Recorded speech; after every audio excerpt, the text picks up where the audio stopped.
and welcome to Logan Sounds Off, where I talk about books, music, and a whole lot more. I'm your host, Logan Kelly.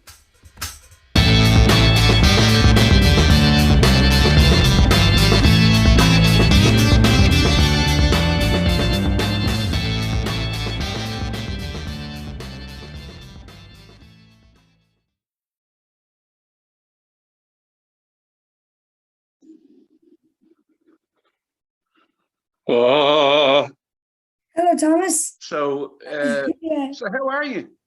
I'm good. How about yourself, Thomas? Yeah, I'm fine, mate. Do your interview now Yeah. and get going, and we'll see where we go. And I'll be as honest as I will be. So I know your uncle Graham. Graham, yes. So we can talk about him as well if you want. But sure, go ahead and start it, and I'll be. Well, what got you into music, like? Because I read a lot about you, but I want to know from you, how did you get into music yourself? It's just sometimes like yourself. I'm sure that you don't you just wake up one day and you go, oh, I love music and I want to be involved in it, or I want to buy records, or I want to buy CDs, or I want to download this. Or That's the exact thing. That's the exact thing. It was yeah, one day my dad put down CDs from the attic, and I was like 6 maybe, and I asked him what are all these, and he played one for me, and I went, I'm into music, and that's how I got into it. And then well, you it just shows you. Yeah, I mean, I'm 53 this year, and what are you? You're 9 now, are 10 you? at the moment. I'm 10. Yeah, I'm 10. nearly 11. But I've there's been no into music difference. for 5, maybe 6 years. Yeah, that's exactly the In a same. couple, in like when I turn 11, it'll probably be 7 years then, because like I got into music when I was like 4. Yeah, And then and you must have got into music at an early age, because you're very good at making music, especially with Pugwash and the Duckworth Lewis Method and stuff. well, thank you very much. Well, yeah, the thing I remember mainly is I used to go fishing to Dunleary with my brother, and I was only about 6 maybe, and we'd go out for the day, and he'd bring me, and we'd sit on the pier, and we'd have a tape recorder, like a tape player. And Yeah, cassettes. yes, cassettes. Yes, well done. That's good. And we'd have batteries, of course, because you couldn't, you can plug it into anything or whatever. So be sitting there in the sun fishing. I'd be just watching, and my brother would play the cassette player, and it was ELO, it was the Electric Light Orchestra, Ah, ELO, yeah. and I'm a big ELO fan, and it was like Face the Music. So it was the song, it was the album with Evil Woman, the Evil Woman song. I think I know which album that is, but I forget the name. But I can see the album cover in my head. Well, it was Face the Music, Yeah, 1975, and we had it on cassette. So, but what happened was then after about an hour, it would be like playing the song, and it would go whoa, whoa, because the battery started wearing out.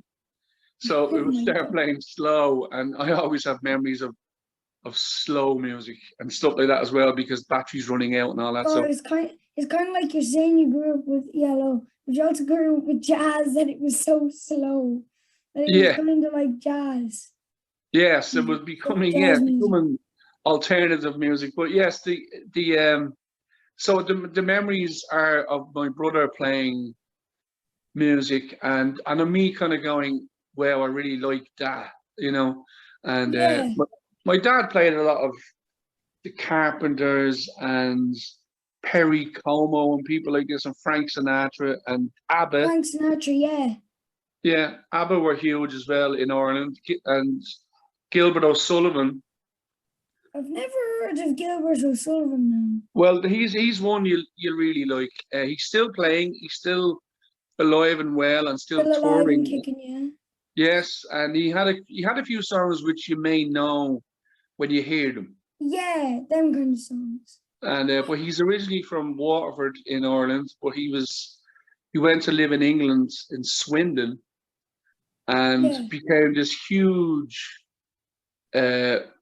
star in around 1970, 71. And he used to dress like a school kid. So, You know, once you said that, immediately AC/DC came into my head. Like, I know it's totally not to do with it, but just no, it right is away. because, And it's nice to hear about Irish bands because I yeah, am Irish. And it's good to hear about all these. Like, I live in Kildare and I love all those different type of bands where, like, when I'm listening to the radio, I love when people mention this is Irish because yeah. there's a lot of music out there that's English, that's American, but it's nice to hear a bit of Irish music as well. Well, that's the thing.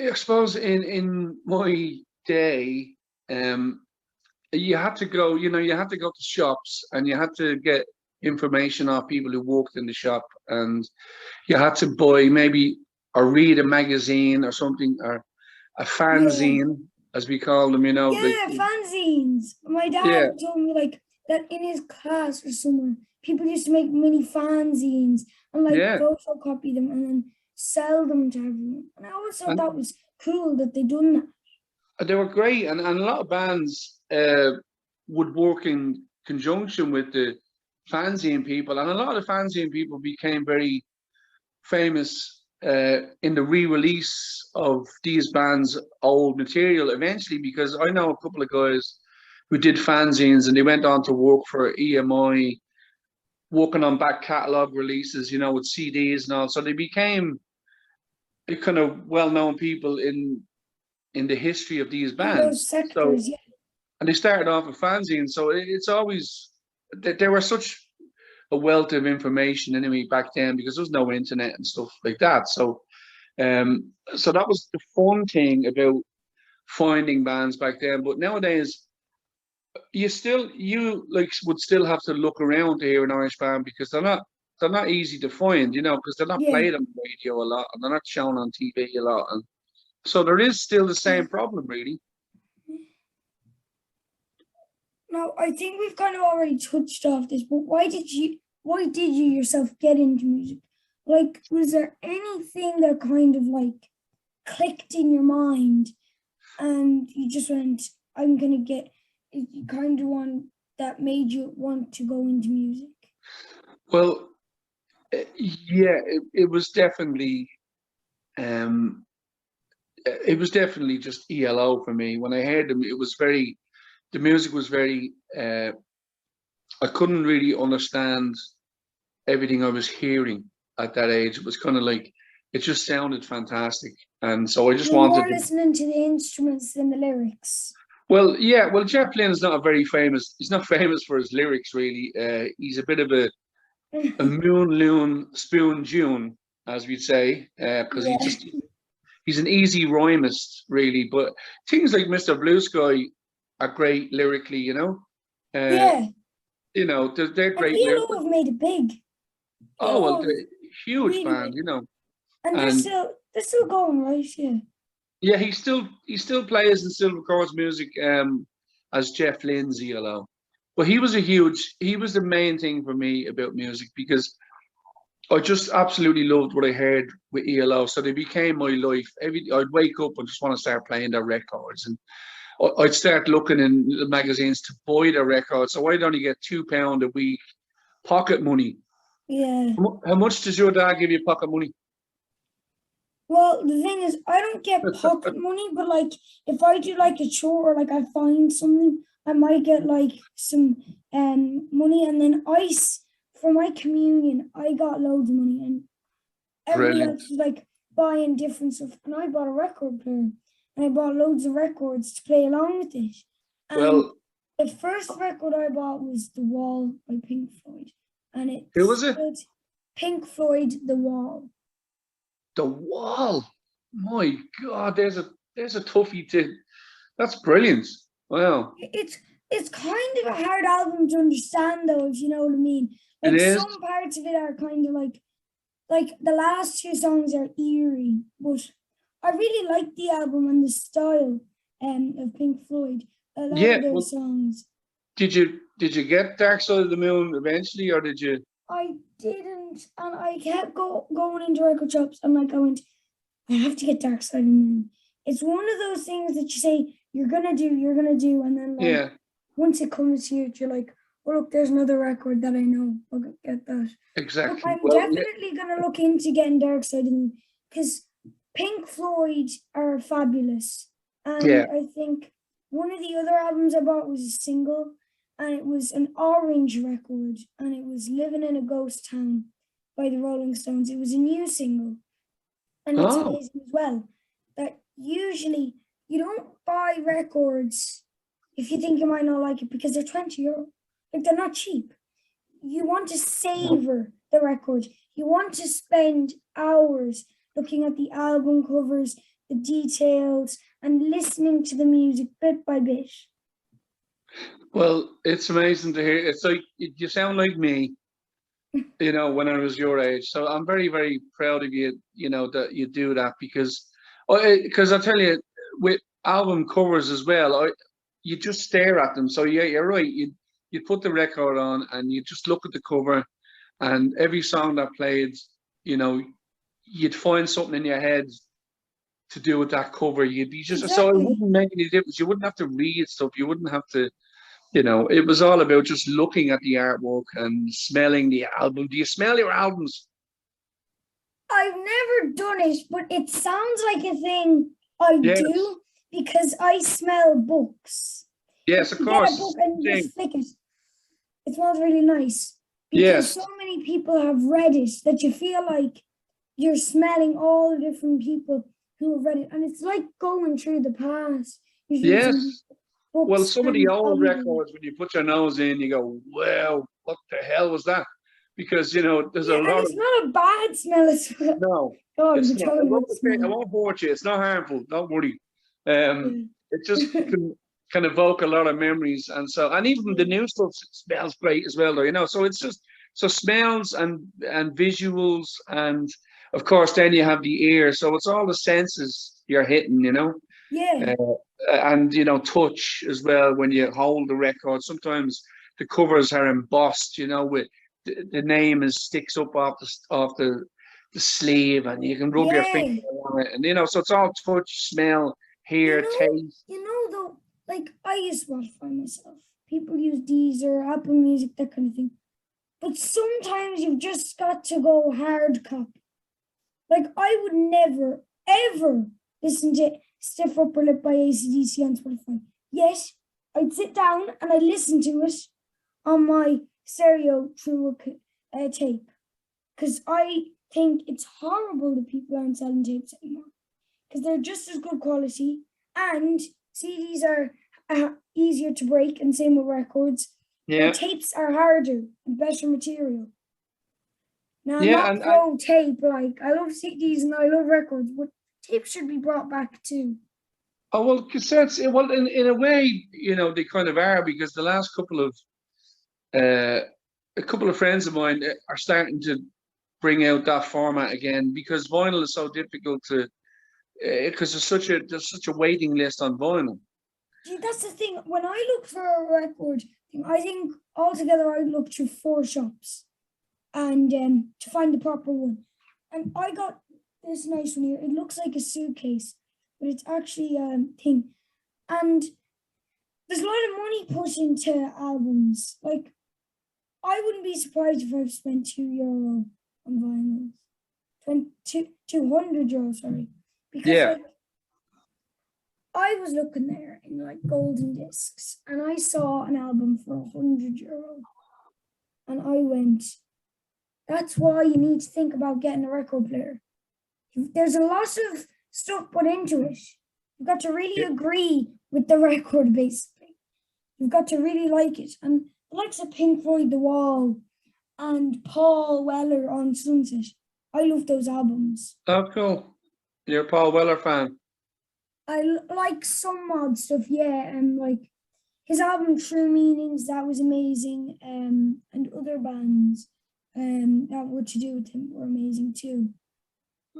So have you got any of the Jam? Have you listened to the Jam? Yes, I've listened to the Jam actually. Well, it's I'm just when I saw your when I saw you on I got a message off you about Graham, and which was really nice. But then I had a look at a few of your video, I had a listen and all that stuff, and I was thinking, well, this is, this this chap is very much like me when I was growing up in the '70s, uh, and it was inspiring really because it's great to see. Because I think a lot of times, with kids nowadays, there's a lot of things about, oh, they shouldn't hear that or they shouldn't do that, and it's all about protection really, which is important. But I start getting into Sometimes it can be overprotective. I know, like.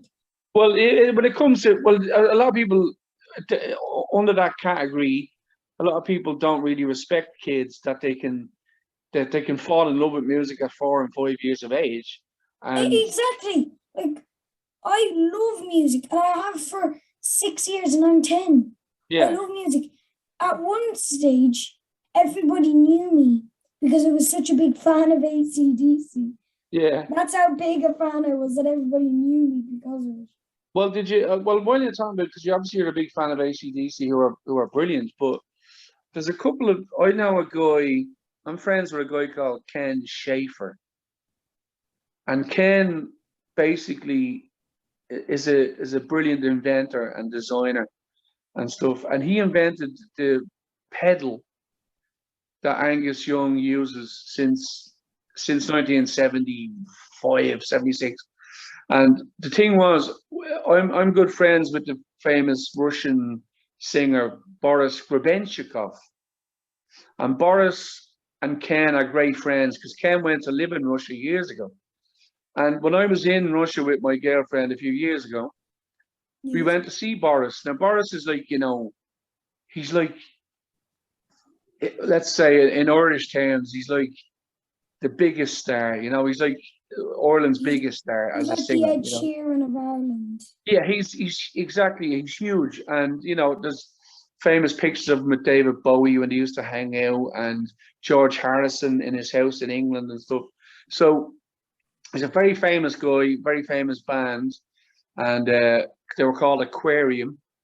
And there's a great documentary on YouTube about Aquarium when they went to America in the '80s because they were the first band to leave Russia and go and play in the West. So they meet like Crosby, Stills, and Nash, and Neil Young, and all those famous people. They all wanted to meet him and all that stuff. So he's a very famous guy. When I went to see Boris, Ken was there, and if you Google Ken Schaefer, it's Schaefer or something like that. You'll see loads of pictures of him with Angus Young because they're still great friends. And he designed a pedal that Angus uses to this day. It's like a vintage sound. But what happened with Ken was also invented a famous pickup for cellos. So he helped ELO in their touring days. So he invented this thing where they could run around the stage playing a cello and not have to have it plugged in really. It was like a Wireless. yeah, exactly, a wireless pickup. So he's a very famous guy, and I didn't know about his connection to AC/DC until after I met him because he was talking more about ELO with me because he knew I was a fan. But then again, I just keep seeing pictures of Ken with with Angus Young on Facebook, and next time I speak to him, I'll tell him there's a great young fan in Ireland of AC/DC, and their legacy lives on. So I'll tell him. And also, I just wanted to say, have you ever delved backwards in the history of AC/DC? Because there's a very brilliant band who, if you go to Sky Arts or whatever your Sky box, there's a documentary on their life called The Easy Beats. And the Easy Beats were the start of AC/DC in the '60s. So if you check, it's called Friday on My Mind. It was a very famous song they released. And they were Australian, obviously, and but they were all like from Leeds and from Scotland because Angus Young is Scottish. So you see the story of that band. Sorry, was Angus Young in that band? Was it his brother was? Oh. And the lead singer was this chap Oh, Steve Wright, that's him there. Look, oh, him. and I got a little T-shirt made of him. Was I'm a big fan of the Easy Beats, so you should check out that. You'd love the movie. It's actors playing them. Uh, it's called Friday on My Mind, but it's brilliant, and it really uses all the original music. And you hear they were a great band and very similar, to AC/DC. And the guys from that band produced the very first AC/DC records that you love.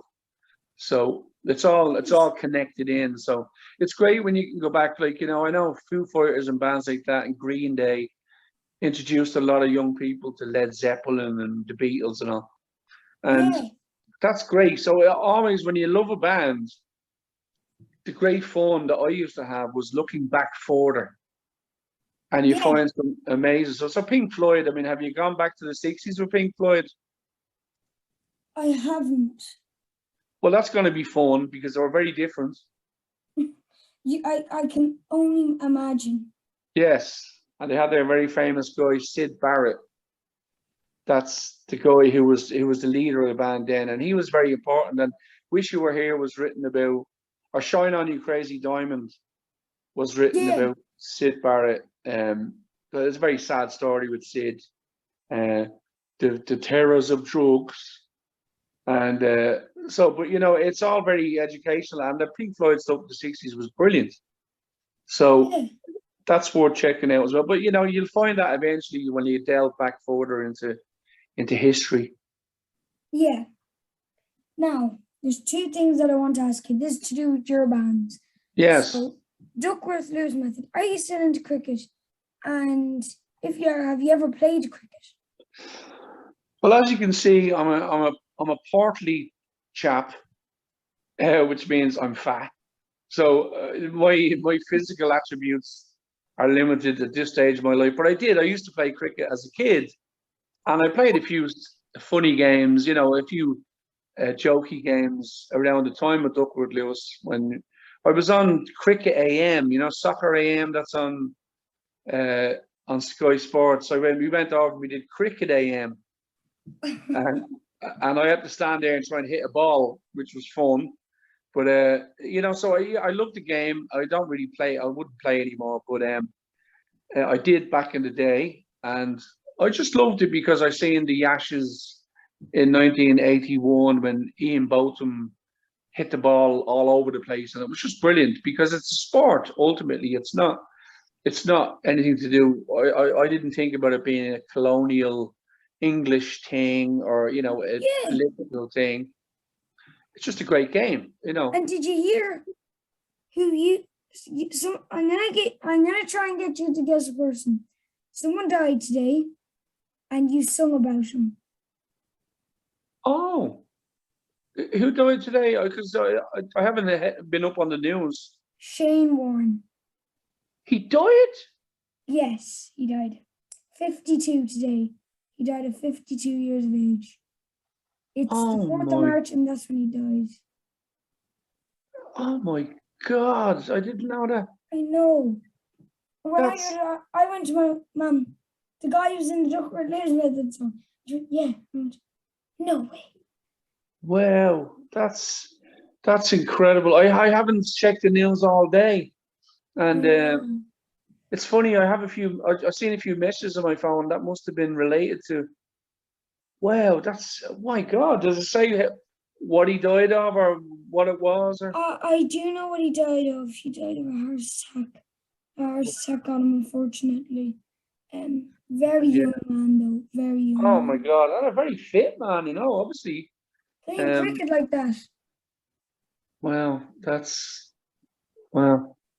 Well, that's. I'll always remember now that you were the one to tell me because my girlfriend has told me a couple of classics. She told me when Prince died, and when David Bowie died, she was there twice. And I often say, well, I remember that because you told me that. I remember Shane Warne because Prince Logan was still alive. He would have been. If Prince and David Bowie were alive right now, they would still be massive. Yeah. They'd actually be massive.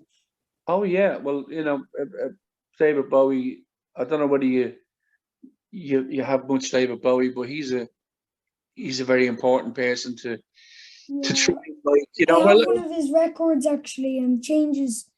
oh, you have Change is great. Well, that's got all the real classic stuff on it, and Oh, don't but sing.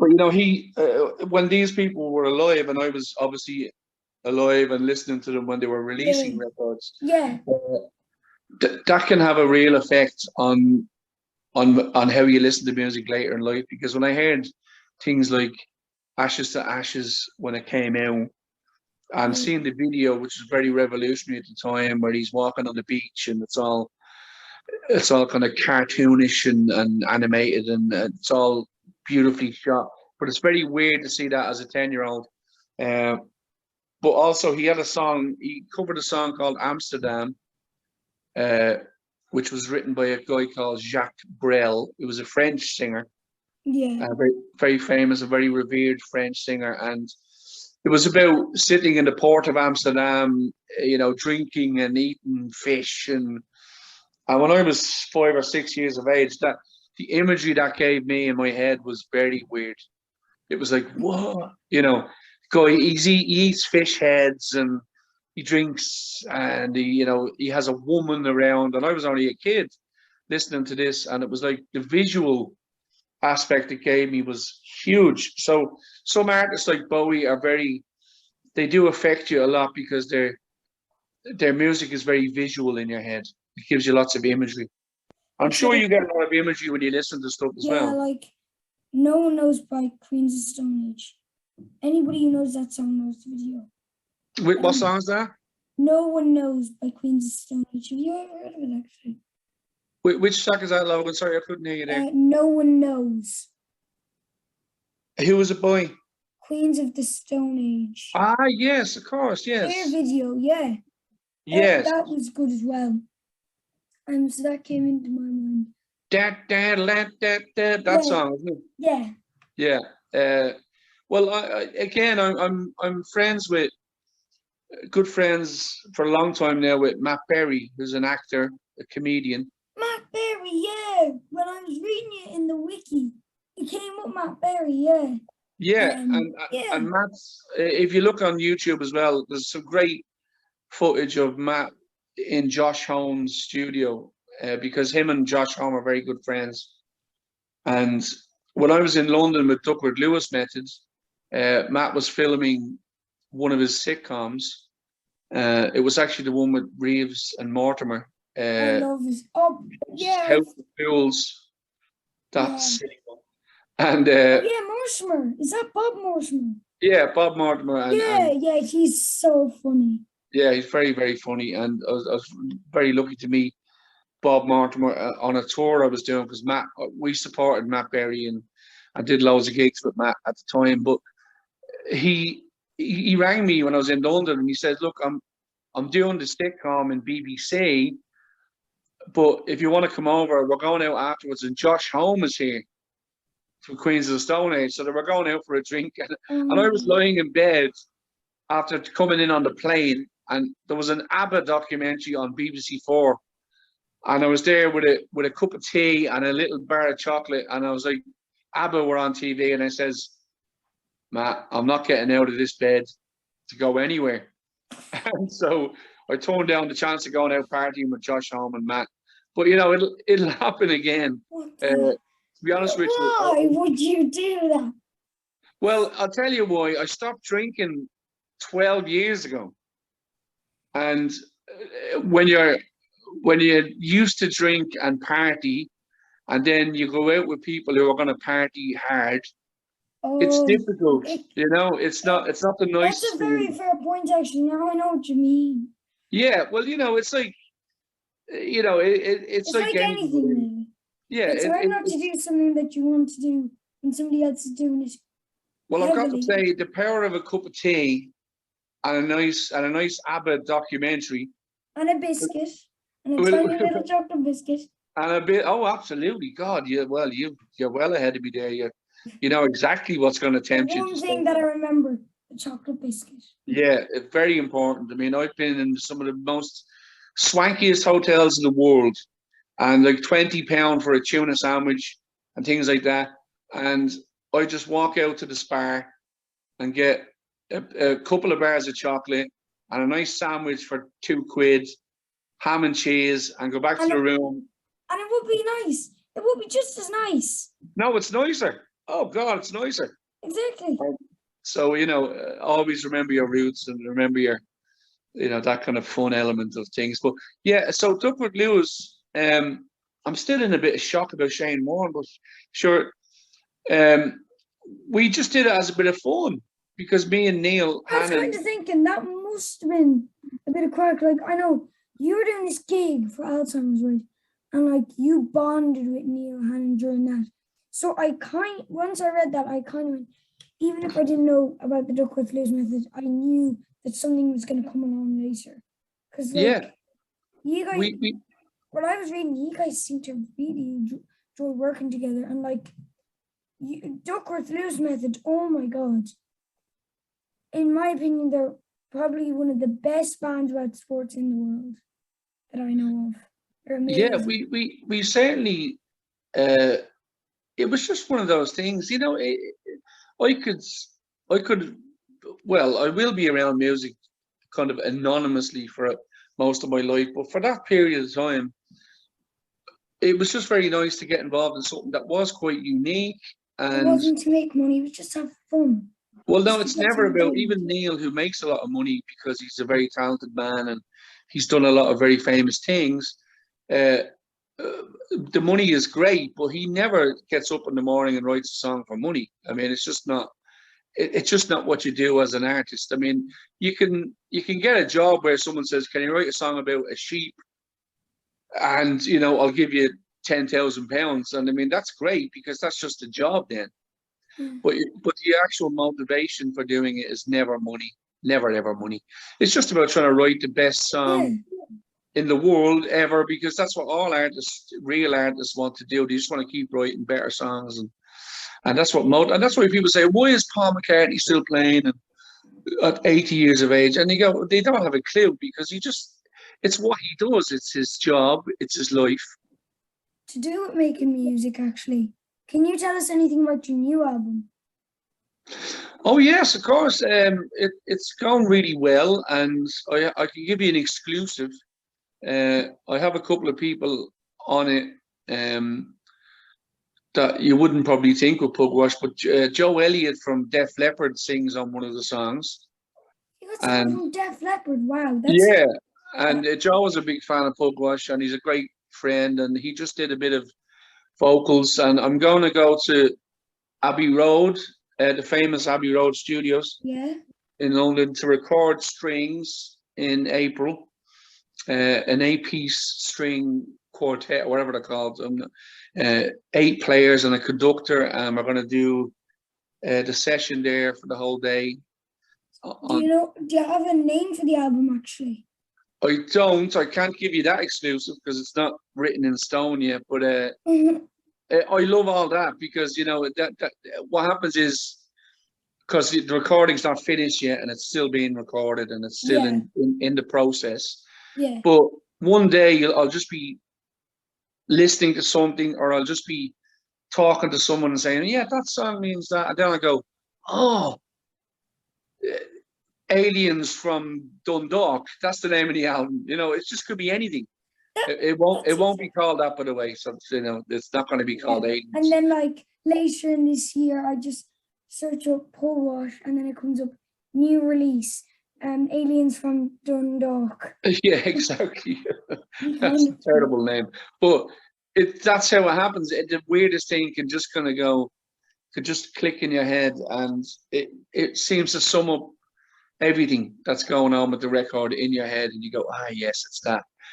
So all my album titles had a bit of spontaneity, a lot of spontaneity with them, but I always think of something like The Olympus Sound, which was an album we did that was nominated for the Choice Music Award, and it was my biggest selling album in Ireland and most successful. And I recorded all the demos on an Olympus dictaphone, and I just had a little dictaphone at the time, and I recorded all the demos on this little Olympus thing. And one day I went, I was listening back to a demo and I said, it has that Olympus sound to it, like the Yeah, Machine. And that was it, and I just thought the Olympus sound, yeah, that's a great title. So that became that. And of course the artwork is always very important as well, but that's a whole other yeah. thing. So Just going. Wasn't your last album in 2017? 2017, yes. And that's why 5 years is way too long for someone like me. But of course we've had 2 years of a horrible pandemic, even Just going. It more. must have been hard for you, and during the pandemic with all Pugwash and stuff. Yeah, it was great to be able to do all that. I did like nearly 100 online shows, and I did loads of That's the other thing though, live shows, and a lot of people watch live shows as well yeah, as gigs. yeah, absolutely. And I'm one of those people who I love a lot of bands who didn't play live, like XTC. I'm a big XTC fan, which is Yeah. a band you should get into. They're wonderful, and they were famous because they stopped touring in the 80s because the lead singer uh, took a kind of an attack on stage, a panic attack, and just didn't want to play again. And I could understand that because I've suffered with panic attacks since I was a kid and all that kind of stuff. So life can, you can kind of go, oh yeah, I can relate to that stuff. But then Yeah. one day I was about 18 and I set up this covers band to make money with friends of mine. And I had such fun playing live that I was just like, okay, I can love bands that don't play live, but I actually do love playing live. So I was thinking I might be one of those artists who doesn't play live, sits at home and makes their music. But it's just not, it just wasn't me. I really wanted to play live because I loved it.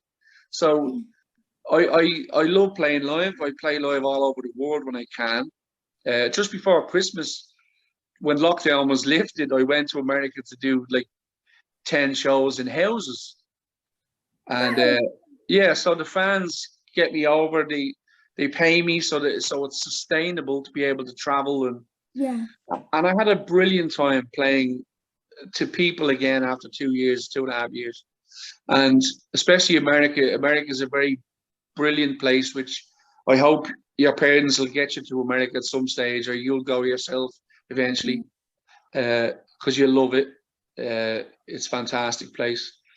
So things like that are very important, playing live. But I just really, during the pandemic, I didn't write. I'm not a person who got inspiration from lockdown. It was the opposite for me. I didn't want to do anything. So, but then eventually last year, I just kind of went, "Ooh, something's happening." It's like when you want to throw up. You know that feeling when you go, "Whoa," Yeah.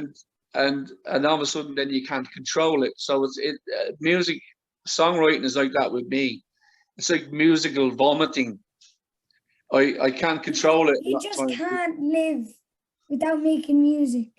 Well, yeah, but there's a lot of time where you think I'll never make another song again. I'll never write another song again because And then two that's days what happens. later, it turns out you're in a studio recording a song. Yes, I know. exactly, and I that's why. make my own music on this little device I Yeah, have. do you play? I mean, I've seen the guitar on the wall there, but do you play or do you?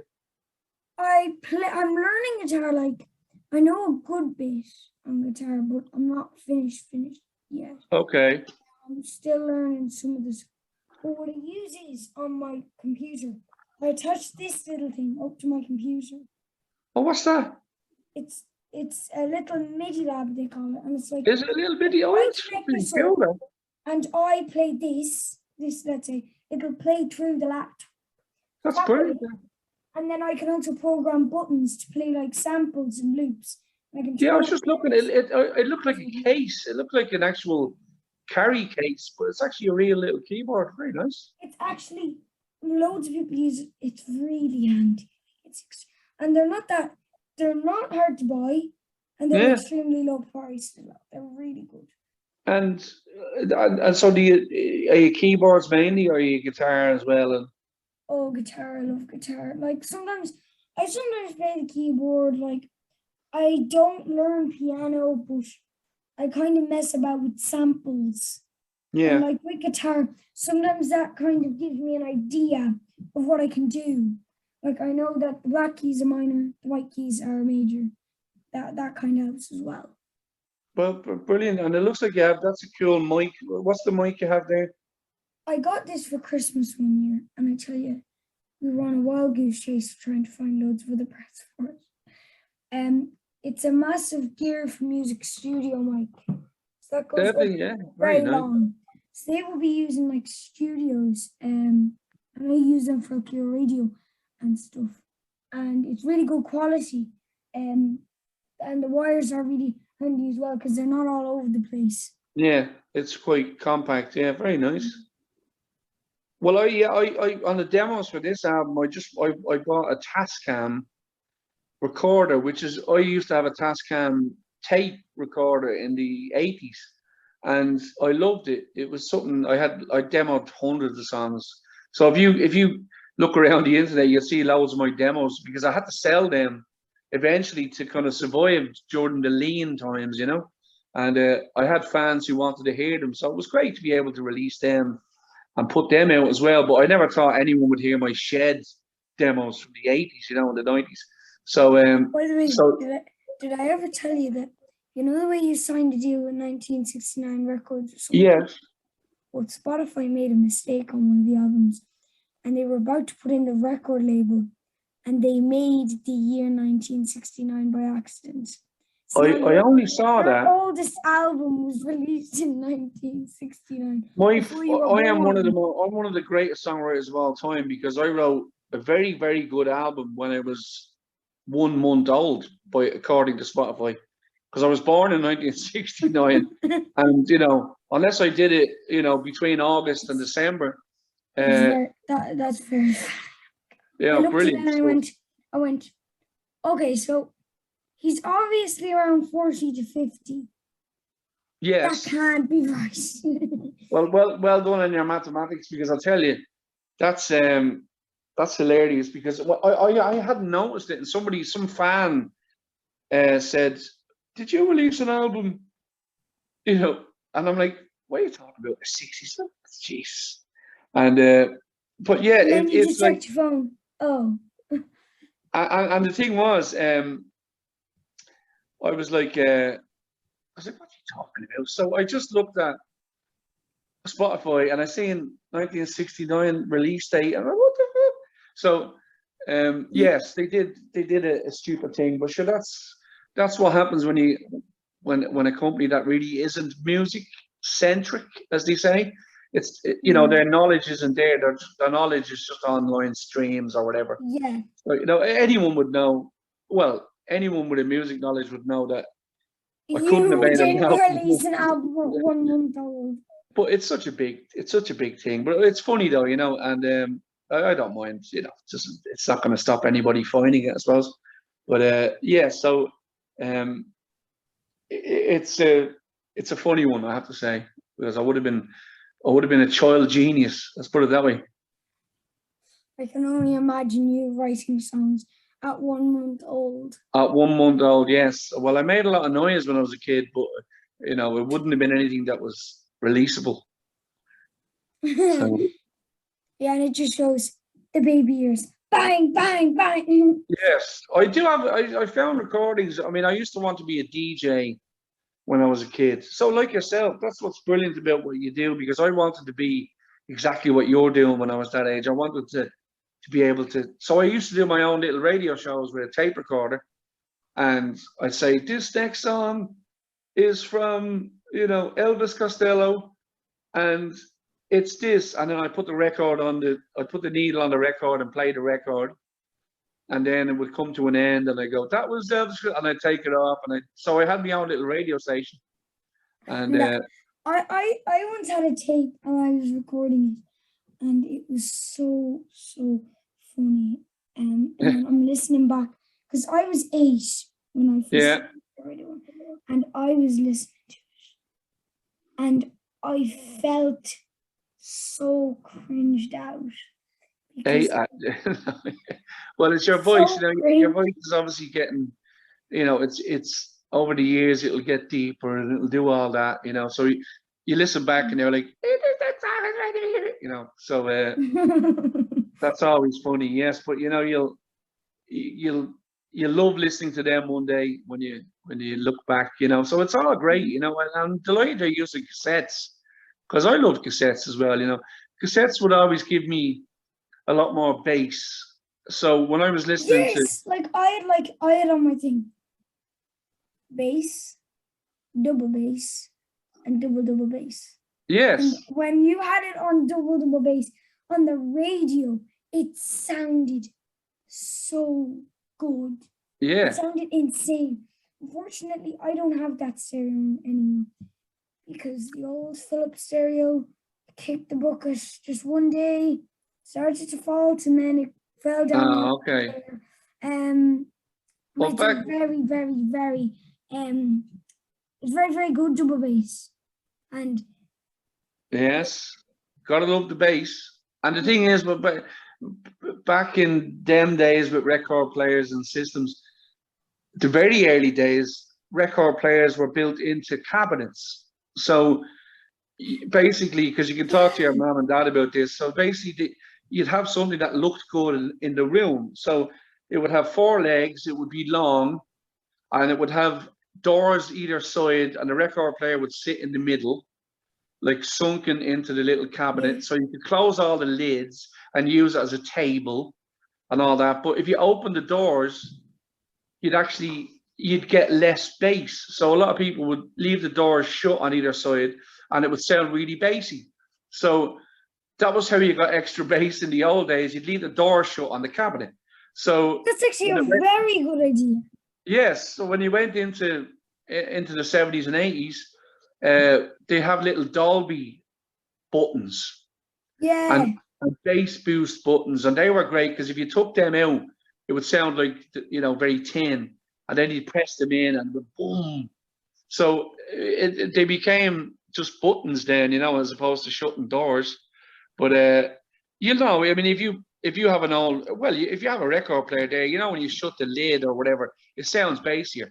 Unfortunately, though, my thing, if I was like, I could do it with a single, but the way albums are bigger on LPs. Well, my record player can't close with an LP in it. Yeah, so it's outsized. Yeah, I understand. Yeah. And the thing is, the speakers are on the outside of the case as well. Yeah. So if I did that, it wouldn't do anything. No, it's true. I have some really beautiful vintage record players called Dan Sets. And again, when you get to Google some night on a Dan Set, it's DANSETTE. You'll fall in love with them because they were so beautiful and they sound so great. And I have some vintage ones with legs, the 4 legs on them, and you screw them in and you stand them up and you just play your records, and it's mono and it just comes out the front. But all those 60s famous records, like the Beatles and the Kinks, and they sound so great on these machines because they were made for these machines. So like when you're putting them on the new ones, they're very bad quality. Well, yeah, that's the thing. A lot of them. It's not because in comparison on that thing, do you know what it's like? It's like if someone says something and you say that's the wrong answer, you make them feel dumb. It's like the record player is making the little record feel a bit dumb. Yeah. Because it's not good quality. And that's the thing. Exactly. You could buy the most expensive record player in the world and you can buy the cheapest. And it might turn out that the cheapest is better. Ah, yeah. Because it's apparently now, if you got good looks and you put the title on record player, you've got it. And you put it up for a good price, you'll get it. If you put on record player and it's not stylish, but you just put it up for low money, you won't get it. Absolutely. And I was just thinking back to back in the 60s with the Beatles. They released a song called Paperback Writer, famous 1966. They released this song, and because Paul McCartney had bought a new bass, a Rickenbacker bass, he wanted to really hear the bass on this song. So they were starting to be very inventive with the sounds, but they still only had vinyl, obviously, as the way to release the song. So he asked the engineers in Abbey Road to put the bass up a little louder. So they put the bass up loud on Paperback Writer. It's a very famous song with great bass playing. But what happened with a lot of people's old record players is that the bass was so loud, it would jump the stylus. So the needle would jump off the record. No way. So people started bringing them back to the shop saying, you gave me a faulty record, it's faulty and blah, blah.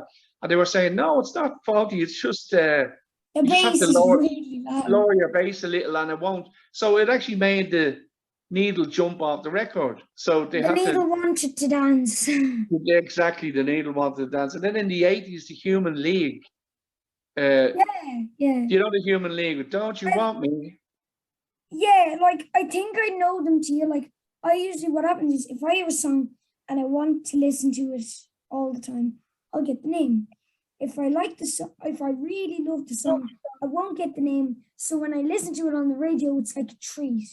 Yes. Very special. Yeah, And I very won't good. know the title or anything. Well, they had a song called Louise, which was released in the mid-80s. And the video is very funny, actually, because it's a double-decker bus pulling skids and driving real fast. It's very good. But on the song, they used a keyboard effect that sounded like it was warped. So it was like, it was all kind of warpy. And that was the effect they went for. It's great. It sounds great. But so many people went back to the record shop in the 80s and said, this record is warped. And they were bringing them back in their thousands. And the people were saying, no, it's not warped. It's just the way the keyboard is sounding. And well, no, it's warped. So I always love that as well, because it's good when you can mess around with people's ears when it comes to music as well. I like doing that as well. Like, usually music can be lots of different things. Yeah. And usually it can sound differently on different things. My favorite type of song is a double bass song, usually, or a song that's been on a tape for around 40 years, is on double bass, there's a crinkle in the background, and there's kind of like, I don't know how to say it, but the sound is more compact. Yeah. But you can't hear it perfectly. It sounds like you're deaf in one ear. It sounds a bit weird. I love songs like that, honestly. Yeah. Well, that's what music does. It's such a, it's endless, really. I mean, I still play songs now, 50 years after or 40 years after I heard them, and they still give me the same feeling as I got then. And that's the magic of music as well. So you've got loads of great bands to find, and you've got loads of great music to hear. Exactly. Like that's exciting. I asked my dad one time, how many bands are there in the world? And he said, nobody knows. No, it's like how many. Every day there's a new band coming out. More than one band. And some people want to make it big and they don't, and they're upset about it. And some people want to make it big and they don't. They're actually fine with that. Well, that's the thing. That's another thing I'll say to you is that you'll probably find your favorite music were bands that never really made it. Yeah. Bands that just released a few records and they were known about a little bit. But I have so many bands in my collections that made one record or a couple of records and then they just split up. But they were great records. I have a band that's exactly what you just said. So the hit Tub Thumper. Yes. That was by Chumbawamba.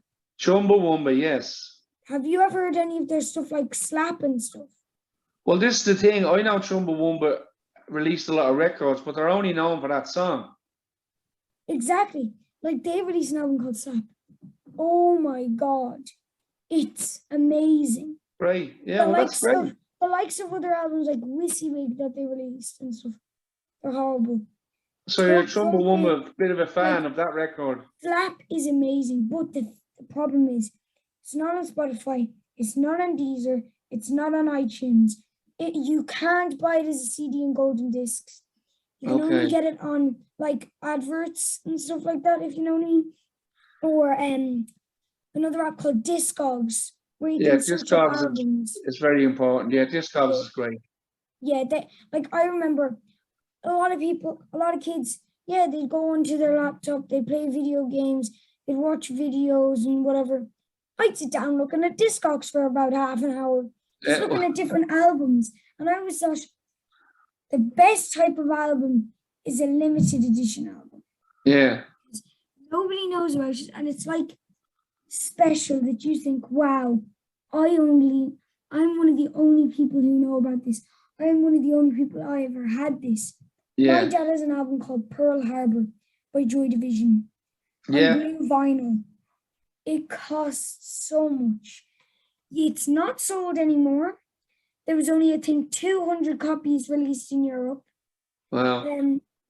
And that was normal vinyl, and he has a blue vinyl version of it.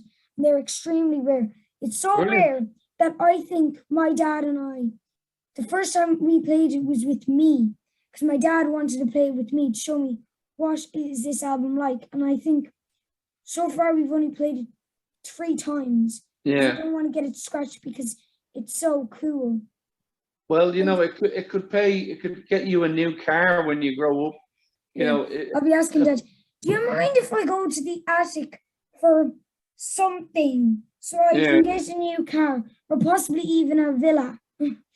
Yes, exactly. Well, I've definitely got a few records in my collection that I could have a nice holiday off, you know, and go and do nice things, but they That's just the mean thing. a lot to me, you know.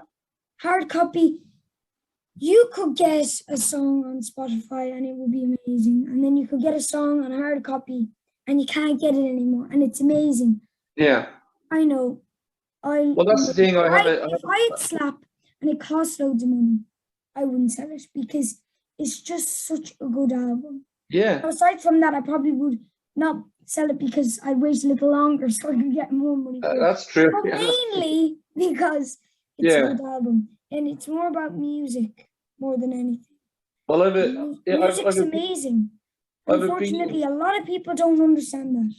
No, well, no, they don't at all. It's great to hear you acknowledge it. But I have a Beatles acetate, which is like a one-off kind of pressing of a record of the song "Get Back," which is like obviously the new movie has been really successful. But acetate, so there's only 5 or 6 on Disney Plus. Yeah. Did you watch it at all? I don't usually watch documentaries that much, but like anything to do with music, I would watch usually Kerrang, or sometimes I'd watch other things like that. I think I've watched like some YouTube documentaries. I very sure I watched a documentary on something, but I forget who it was. Oh, ZZ Top, that's who it was. I watched a documentary on the ZZ Top one on Netflix. Yeah, that's very good. I watched it as well. Those 3 beardos are amazing. But there was one thing that was very saddening a little while ago. Dusty. Yeah, the bass player passed away. Poor old Dusty. Isn't that him? Dusty, Yeah, Dusty, yeah. They're a great band. When I heard it originally, I went, oh, he died. And then about a week later, I realized he died. I know, yeah. It kind of takes a long time for it to get to your head that someone like that died. No, he wasn't, like he was 75 maybe or something like that. He lived a long life. He didn't die in vain or anything. He got a good life out of it. I mean, he was still a young man in today's world, but they looked so cool because the beards covered so much, you know, like himself, I suppose.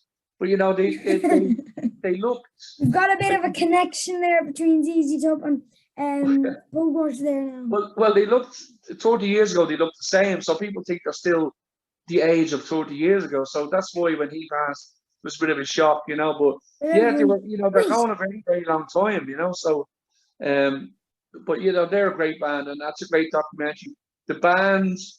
The actual band called The Band, which was Bob Dylan's backing band, There's a great documentary about them as well. There's some really great ones. The Laurel Canyon one was very good.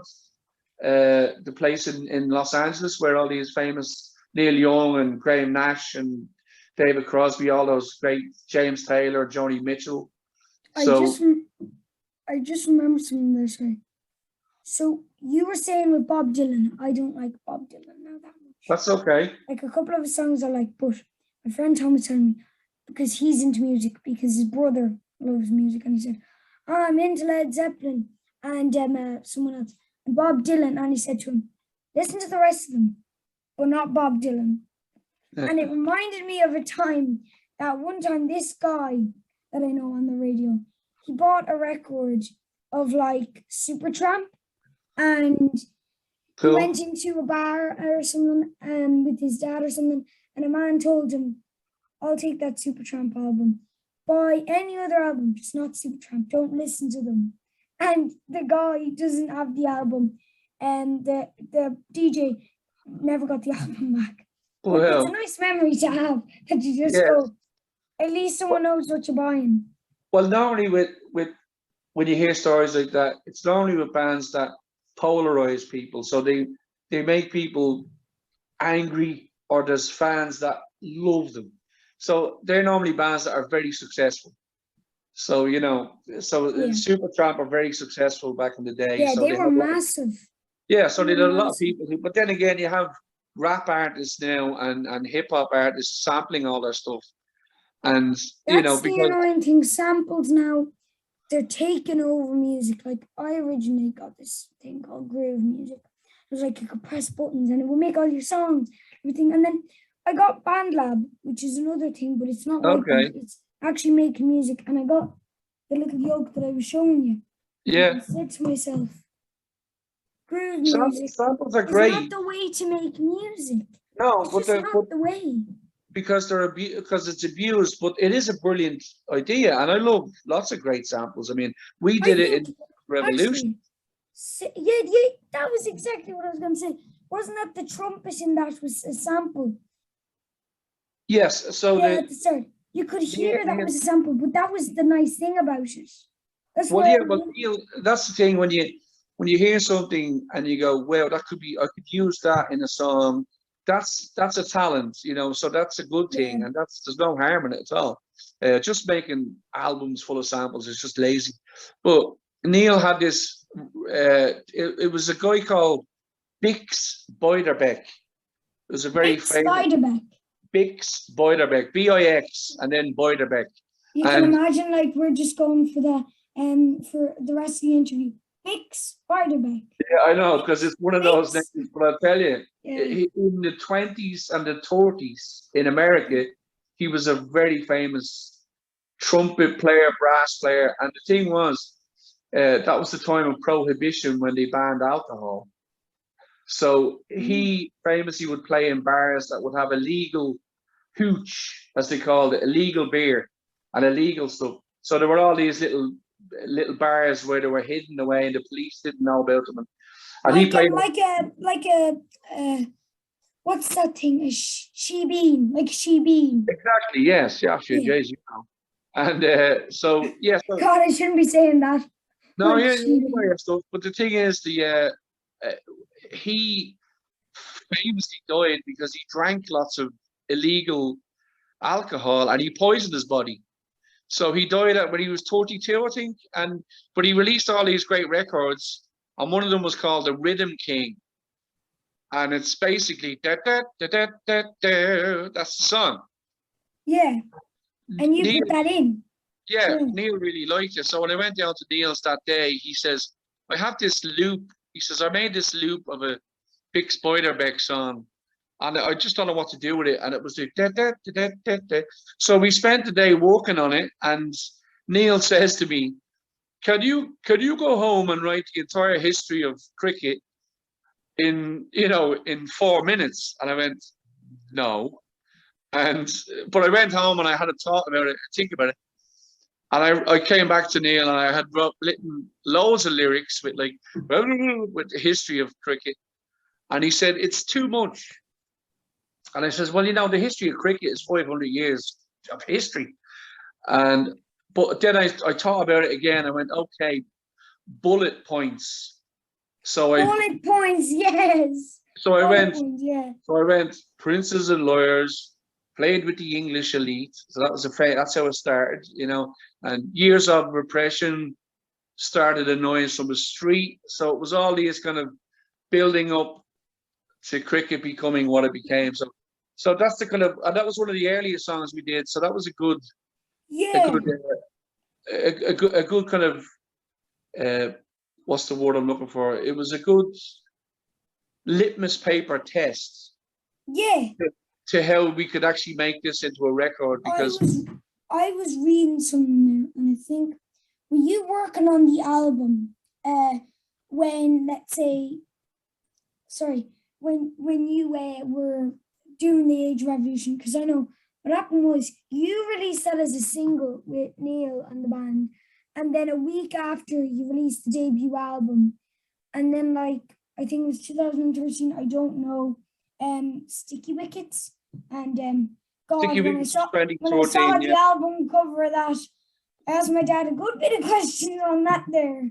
But when he told me that it was real, I gave him a look for a second, and I finally realized that that's what pitch invaders. Yeah, streakers, as they were called. Yeah. And the thing was, we met that guy, and it's incredible. He's easily one of the most boring men I've ever met in my life, because what he did was, in 1975, during a test match, he got drunk with his friends, and they said, why don't you take your clothes off and run onto the pitch? Because it was a big thing in those days to do that. Women did it, and of course you'd see all the wobbly bits, and then men would do it and you'd see all the wobbly bits. And on the TV as well, they didn't cut away. So if you see it nowadays on Sky Sports, if someone runs on the pitch, they don't show it to you. They always cut away to, like, you know, the crowd, the crowd or whatever it is. But back in the day, you know, the cameras would just zoom in on the people, you know. And his name was, this is the incredible thing. His name You can imagine just somebody, if, let's say this was happening now and they still done it, someone's just at home watching a match and they've got the mouse and they're literally clicking the screenshot one like thousands upon thousands of times. Yes. Yeah, exactly. So his name is Leonardo fucking da Vinci or something. Yeah. It's ridiculous. His name is some famous name, and he's just an English guy. But we used that picture, and then he got loads of publicity from the actual picture. But it was great times and a lot of fun and a lot of silliness. But you know, it was my most successful period, really. And I got a deal with Sony Publishing, so all my songs are still published by Sony Music and stuff. So I made a lot of friends in England, and it was very, very beneficial for my career. So yeah, they were great times. And you know, the people still ask about doing gigs. I mean, we were going to do some shows, but you know, around the time of COVID, we were thinking of doing some shows, and it just happened then. That's the way life can be. So that's the reality of it. But yeah, well, it's still something we'll do. We'll go back one day and maybe do a show, and we can see you there. We can bring you along, and you can see us play live. Yeah. But with Pugwash, do a lot of people come to your gigs? Well, honestly, in America, yes, we get some great turnout, and places like Spain and parts of Europe and England as well is very good. But Ireland is a bit shit, you know.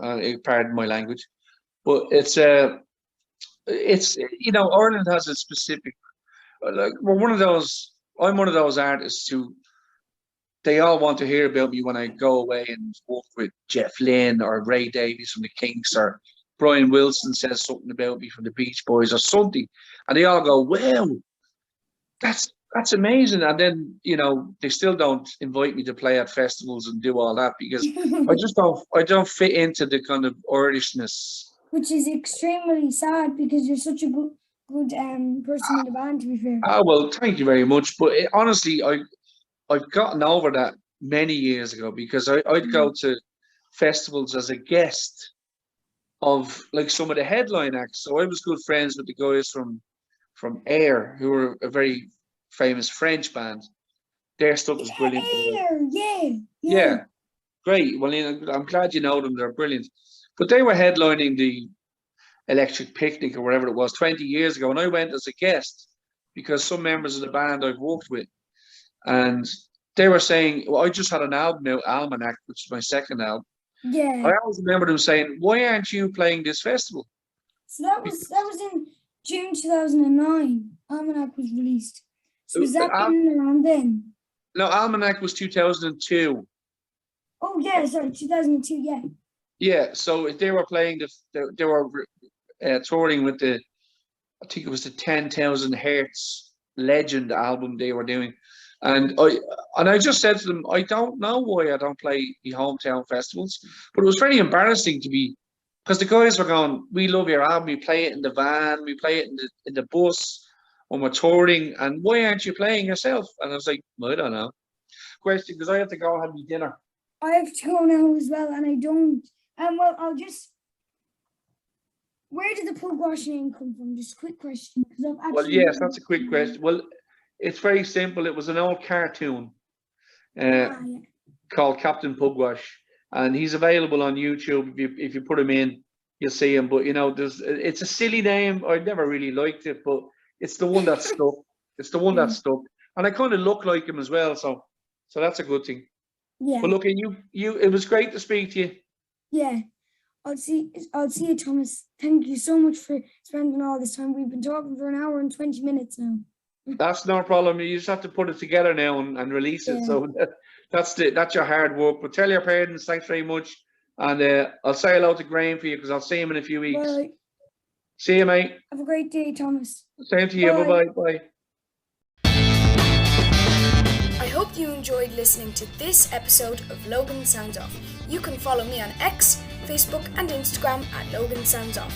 And don't forget to subscribe and not miss any more cool episodes. Bye guys!